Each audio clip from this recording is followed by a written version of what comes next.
La llegada de los europeos a este nuevo continente fue en 1492, donde Cristóbal Colón, apoyado por el Reino de España, inició su búsqueda de nuevas rutas hacia el oriente y se encuentra con estas tierras hasta el momento desconocidas en Europa. España organiza sus colonias y en 1543 crea el Virreinato del Perú, con sede de gobernación en Lima.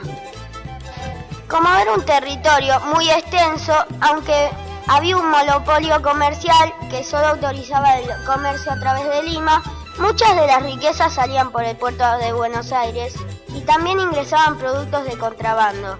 Este comercio ilegal no pagaba impuestos. Buenos Aires se encontraba en un lugar estratégico para un comercio paralelo, o sea, de contrabando, por su ubicación geográfica cerca del Océano Atlántico, que le permitía una comunicación directa por mar con España y otros países de Europa. Por ese puerto salía ilegalmente plata de Potosí y otras minas, e ingresaba otros productos a través del contrabando. Por otro lado estaba la amenaza de Inglaterra, Francia y Portugal, tanto por el comercio como por el territorio.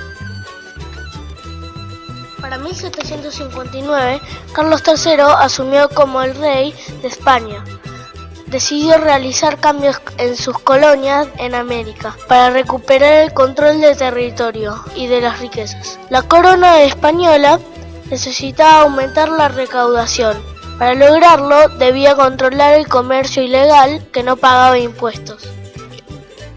Una de las decisiones que tomó el rey fue una división del Virreinato de Perú, que resultaba demasiado extenso, y la creación en 1776 del Virreinato del Río de la Plata, cuya capital era la ciudad de Buenos Aires.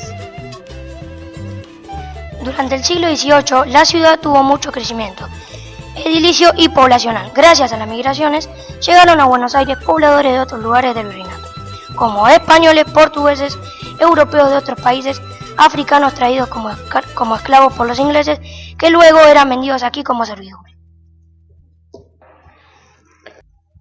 Pero en 1833, el puerto de Buenos Aires fue habilitado para comerciar por un acuerdo entre España e Inglaterra, que podía vender esclavos en las colonias españolas.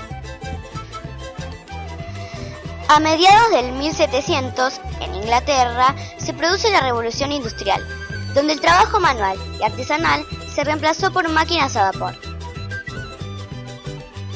Como consecuencia, se crearon fábricas cuyos propietarios contrataban a hombres, mujeres y niños, en condiciones muy duras de trabajo y horarios demasiado extensos. La producción se incrementó totalmente y estos propietarios buscaron nuevos mercados, además del mercado europeo, con quien ya comerciaban.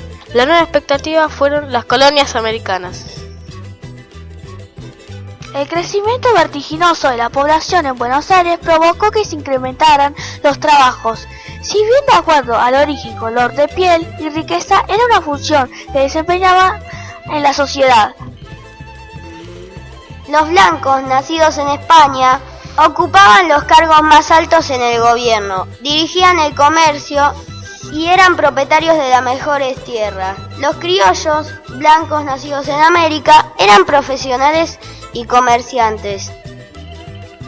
Los mestizos eran hijos de españoles e indígenas, eran artesanos, vendedores ambulantes, sirvientes o peones rurales. Los indígenas, pueblos originarios, realizaban los trabajos duros. Ambos grupos eran discriminados, no se negaban sus derechos.